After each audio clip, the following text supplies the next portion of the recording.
Le suivi des espèces, qu'elles soient animales ou végétales, permet de renseigner les chercheurs sur l'évolution du nombre d'individus d'une même espèce au fil des années. La multiplication des suivis d'espèces permet de se rendre compte de l'état général de la biodiversité et parfois de faire des découvertes. Dans un premier temps, il est nécessaire d'observer ces populations et de faire des inventaires. Pour cela, le comptage à vue ou par écoute est la méthode la plus utilisée car la plus facile à mettre en œuvre et la moins coûteuse. Pour le comptage direct des espèces, plusieurs techniques sont possibles. Le long d'un tracé ou transect, que ce soit sur un chemin en forêt ou en bord de route. Au niveau de points d'écoute pour identifier aux champs les oiseaux ou les amphibiens, ou enfin dans une zone bien délimitée appelée quadra. La pose de piège est une technique utilisée pour observer ou capturer des espèces qui ne sont pas faciles à contacter à vue. Les pièges photos sont disposés sur des chemins pour observer des gros mammifères, généralement très sensibles à la présence de l'homme et donc difficiles de croiser. La capture des poissons s'effectue lors de sessions de pêche électrique, au filet ou par des nasses. Le comptage des papillons, des coléoptères ou autres insectes photosensibles se fait grâce à un drap blanc étendu la nuit et éclairé avec des lampes très puissantes. Ces insectes sont attirés par la lumière et viennent se poser sur le drap.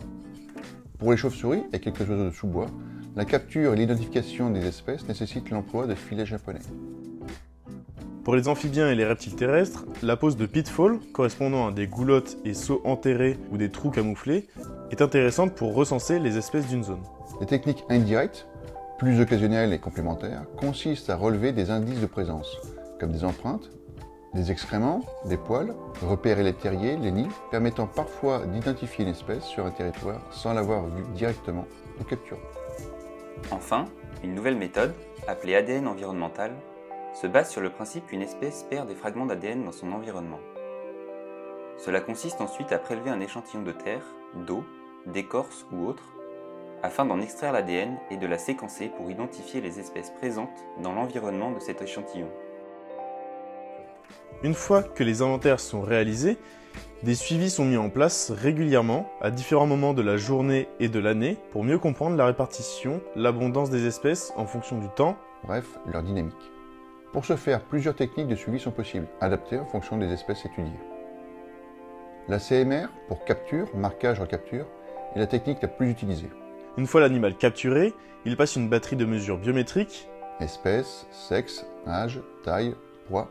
puis il est marqué à l'aide d'une bague, d'un tatouage ou une scarification indolore, individualisée, avant d'être relâché à l'endroit où il était capturé. La prochaine fois que cet individu sera piégé, l'animal sera identifié grâce à son marquage personnel et de nouvelles mesures biométriques seront réalisées, puis comparées avec les données antérieures avant la libération de l'individu. De plus, grâce à la proportion d'individus marqués lors de la capture, on peut en déduire un effectif relatif et suivre ainsi l'évolution de l'effectif d'une espèce. La CMR de certaines espèces, comme quelques félins, cétacés, requins ou amphibiens, ne nécessite pas de phase de marquage. En effet, chaque individu est identifiable par la disposition de ses taches ou encore la présence de cicatrices, comme des griffures, des morsures, cumulées au cours de leur propre histoire. Ces marques les suivent toute leur vie et sont comme des empreintes digitales. Le marquage peut être également fait grâce à une puce sous-cutanée. Une fois recapturé, un appareil lit la puce et donne le code de l'individu.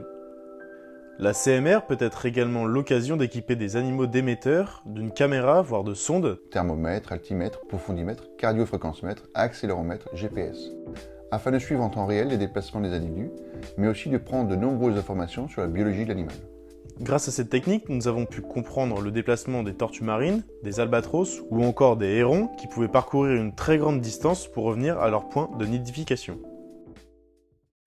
N'hésitez pas à nous soutenir sur Hello Asso ou sur nos réseaux YouTube, Facebook, Instagram et Twitter et notre site.